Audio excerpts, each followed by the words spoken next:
বিয়ের মাত্র ৬ মাস হয়েছে মেঘলার। সকাল থেকে রাত পর্যন্ত মেঘলা সংসারের সব দায়িত্ব একা হাতে সামলায়। অনেক স্বপ্ন নিয়ে আকাশের হাত ধরে এই বাড়িতে পা রেখেছিল সে। আর আকাশ হবে তার সবচেয়ে বড় শক্তির জায়গা। কিন্তু বাস্তবটা একদম অন্যরকম।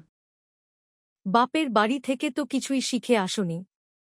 আমার ছেলের কপালটাই খারাপ। তোমার মা সারাদিন আমায় যেভাবে কথা শোনায় আমি আর নিতে পারছি না আকাশ।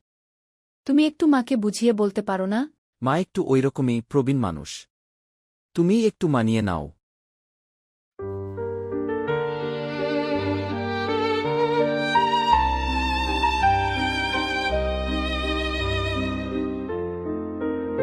অন্যের দেওয়া যন্ত্রণায় তিলে তিলে শেষ হওয়ার চেয়ে নিজের পায়ে দাঁড়িয়ে নিজের হারিয়ে যাওয়া সম্মানটা ফিরিয়ে আনা অনেক বেশি জরুরি।